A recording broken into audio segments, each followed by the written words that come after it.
How to make a to-do list. It's very easy and simple and fun to make. Open your Google Sheet, still writing down to-do list on sticky notes. Let's upgrade to smart interactive checklist. Google Sheet that lets you track, prioritize and finish the task like a pro.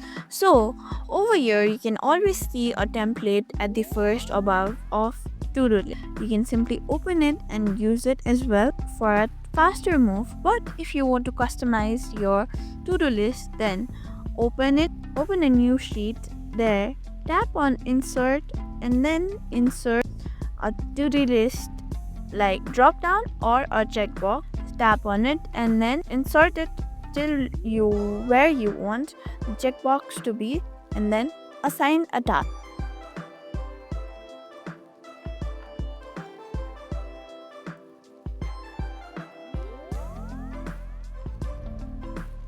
And then after doing it, simply tap on the tick box icon. Like this, you'll be creating your own to-do list. Enter your daily task, routines, or important like that. You can always balance your life and do your work smoothly.